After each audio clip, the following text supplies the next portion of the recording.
தமிழரின் இன்றைய முக்கிய செய்திகள்.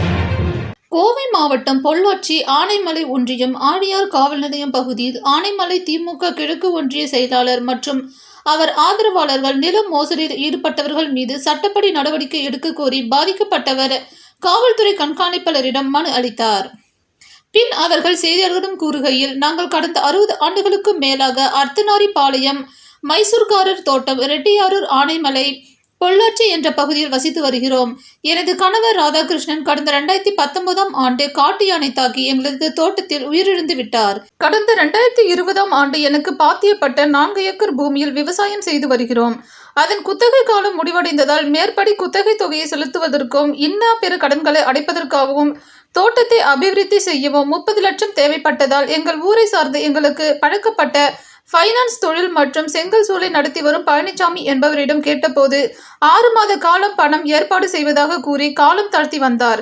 அதன் பின்னர் இறுதியாக நான் கிரயம் பெற்ற 4876/2020 என்ற கிரைய ஆவணத்தின் அசலை பெற்றுக்கொண்டு 21/8/2021ஆம் தேதி 24 லட்சத்தை அவரது மனைவி தாரா பங்குதாரராக இருப்பதாக கூறி ஒரு ஃபைனான்ஸ் கம்பெனியிடமிருந்து எனது வங்கி கணக்கிற்கு RTGS மூலம் பணம் அனுப்பி வைத்தார்.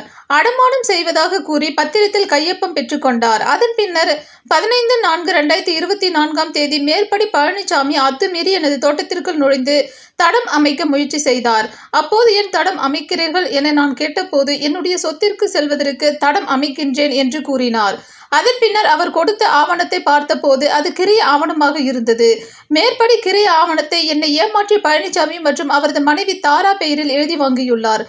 எனது 1.5 கோடி மதிப்புள்ள சொத்தை ஏமாற்றி எழுதி வாங்கிவிட்டு என்னை கொலை மிரட்டல் விடுத்த பழனிசாமி, கருணைவேல் மற்றும் அவர்களுக்கு சாதகமாக இருந்த அனைவர் மீதும் நடவடிக்கை எடுக்க கோரி கோவை காவல்துறை கண்காணிப்பாளரிடம் மனு அளித்தோம் என்று தெரிவித்தார்.